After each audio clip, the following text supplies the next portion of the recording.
არ უნდა მას პასპორტი და მიუხედავად იმისა, რომ მერიწერეთელი საკუთარი პირუტყვისთვის პასპორტის მიღების აუცილებლობას ვერ ხედავს, მთავრობის გადაწყვეტილება მსხვილფეხა რქოსანი პირუტყვის იდენტიფიკაცია პასპორტიზაციის შესახებ უკვე ძალაშია.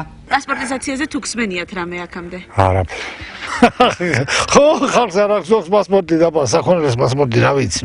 არ მსმენია შვილო, არაფერი არ მსმენია, მიდღემში ყავდა პირუტყვი. ნუ რა სარგებლობა აქვს ამას გლეხისთვის თვითონ ამ პასპორტიზაციას, რა მნიშვნელობა აქვს იმას არ ვიცი.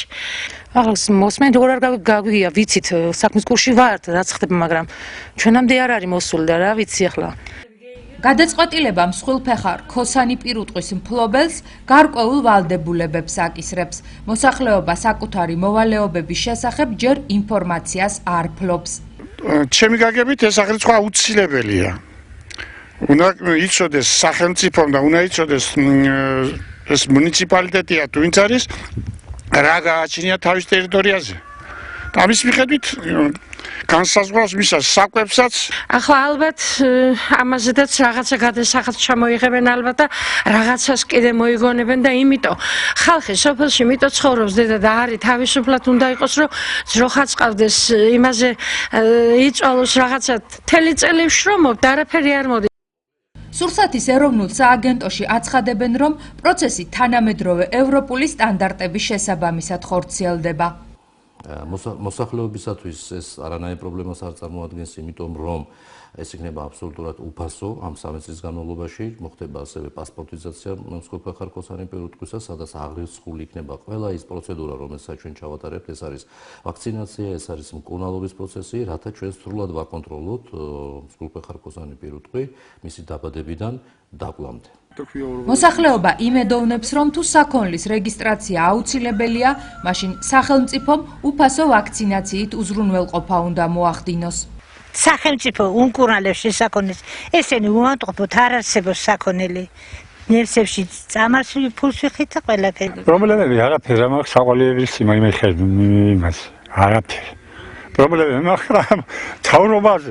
თვითონ მოსახლეს რაში დაეხმარება, მე მგონი იმაში დაეხმარება, მხოლოდ რომ სახელმწიფო ვეთ სამსახურს გაუწევს. დაზღვეული ვიქნებით რომ ჩავაბარებენ ამ საქონელს და ყიდვა რომ დაგჭირდეს საქონლის ხორცის, დაზღვეული ვიქნებით არავით არის შეგვიმთხოვა და ავადმყოფობა. მთავრობის განცხადებით იდენტიფიკაცია რეგისტრაციის მიზანს, როგორც მსხვილფეხა საქონლის ჯანმრთელობის დაცვა, ასევე მოსახლეობისთვის ჯანსაღი პროდუქტის მიწოდება წარმოადგენს. ჩვენ გვექნება ჩვენი ევროპელი დონორების დახმარებით სრული ელექტრონული ბაზა, რაც მოგცემს იმის საშუალებას, რომ იყოს მაქსიმალურად იდენტიფიცირებული ყველა მსხვილფეხა რქოსანი პირუტყვი, რაც არის საფუძველი იმისა, რომ ჩვენ სწორად დავგეგმოთ აცრები, მკურნალობა, მივიღოთ ჯანსაღი სურსათი, მივიღოთ ჯანსაღი რძე და ჯანსაღი ხორცი. ახალ ინიციატივაზე საუბრისას გლეხები ყურადღებას კიდევ ერთ საკითხზე ამახვილებენ. სანამ იყო შვილო კომუნისტური წყობა, მანამდე სოფელს ყავდა თავისი ასე ერქვა ბუღამწარმოებელი. ახლა ისი არის ეს აგერენ ახლა ვლაპარაკობდი ოჯახი და სოფელი ისი არის მიტოვებული ყველაფრად, რომ სად უნდა წაიყვანოს, როდესაც უკვე პირობს დაჭირდება დამზადება, სად უნდა წაიყვანოს არ იცის. როგორ და რა გზებით მოაგვარებენ გლეხები ამ პრობლემას, ჯერ უცნობია. ამ დროისთვის ზუსტადაა ცნობილი, რომ პროექტით გათვალისწინებული ღონისძიებების დაფინანსება 2018 წლის 1 იანვრამდე განხორციელდება, რაც წელიწადში დაახლოებით 9 მილიონ ლარამდე დაჯდება. ხოლო 2018 წლის 1 იანვრიდან რეგისტრაციის ვალდებულება მსხვილფეხა საქონლის მფლობელზე გადადის.